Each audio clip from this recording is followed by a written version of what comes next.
बिस्मिल्लाहिल्लज़ी ला यदुर्रु मअ इस्मिही शैउन फिल अर्दि वला फिस समाई व हुवस समीउ। Assalamu alaikum dear viewers, welcome to Islamatics. You are watching series Akira. 3 काम जो करने से हमारे घर में बरकत नहीं मिलती है। आज हम वो 3 काम के बारे में डिस्कस करेंगे जिसको करने से घर में बरकत नहीं मिलती है। बहुत लोग कहते हैं हम बहुत कमाते हैं, पर हर समय कोई ना कोई घटना लगी ही रहती है। या तो घर में बच्चों का बीमारी लगी रहती है, या फिर कोई ना कोई दुर्घटना रास्ते में मिल ही जाती है, या तो कर्ज सर से हटती ही नहीं। ऐसा कोई हफ्ता नहीं है जिसमें डॉक्टर के पास जाना ना पड़े। तभी हर महीने के अंत में कोई ना कोई कमी लगी ही रहती है। मेरे प्यारे भाई और बहनों, हम नहीं जानते हैं कि हम ऐसे कौन से काम कर लेते हैं जिसके कारण घर में बरकत नहीं रहती है। आज मैं आप लोगों को ऐसे 3 काम के बारे में बताऊंगा जो करने से घर में बरकत चली जाती है और कभी वापस नहीं मिलती। और ऐसे काम है, नंबर 1, झूठ बोलना, लाइंग।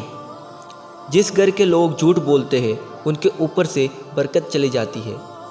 झूठ बोलना ऐसा एक गुनाह है जिसके द्वारा हम कई और गुनाह में मशगूल हो जाते हैं, और इन झूठ और गुनाह के कारण उस घर में अल्लाह का बरकत हट जाता है। एक बार एक आदमी नबी करीम सल्लल्लाहु अलैहि वसल्लम के पास आकर कहता है, या रसूल अल्लाह, मैं बहुत सारे गुनाह छोड़ना चाहता हूँ। मैं दोबारा ये गुनाह दोहराना नहीं चाहता, पर मेरे से ये हो नहीं रहा।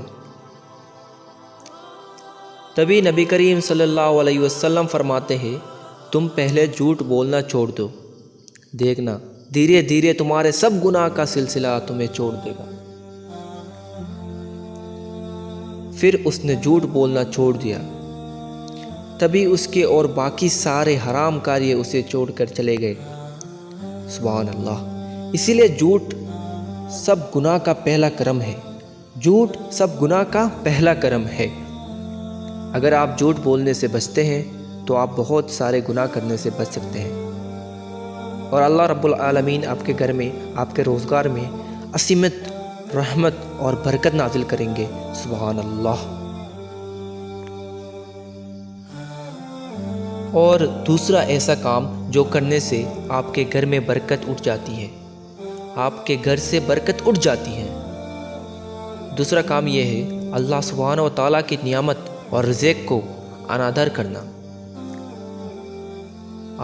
आप सोच सकते हैं कि अल्लाह की नियामत और रिज़्क़ को अनादर कैसे करते हैं। अनादर हम जिसको वेस्ट करना कहते हैं, बर्बाद करना कहते हैं, और जो लोग इसको अनादर करते हैं उनके घर से बरकत चली जाती है।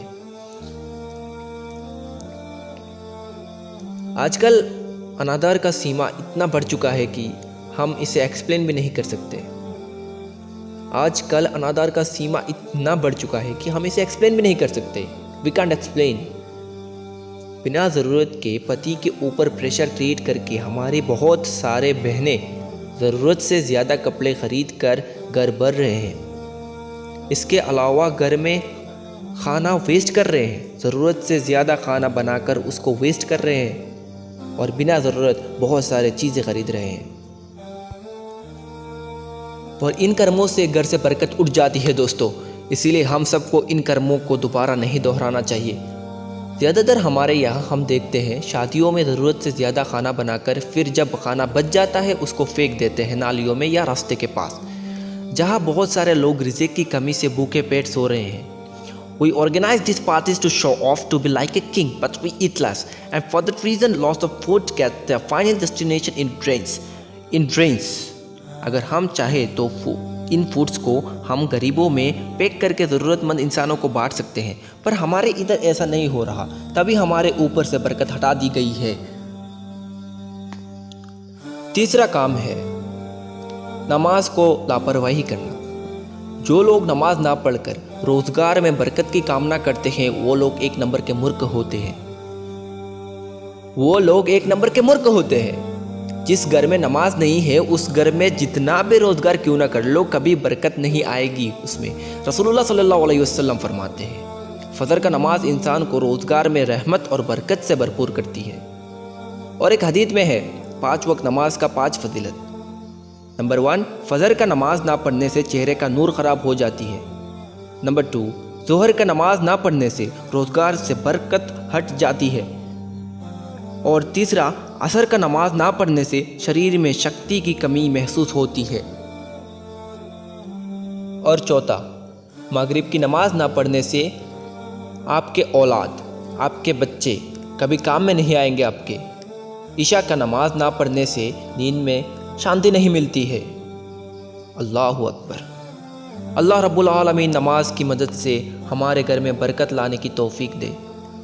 और चलिए घर में बरकत लाने के लिए हम झूठ बोलने से बचे और अल्लाह सुब्हान व तआला की शुक्रिया अदा करें।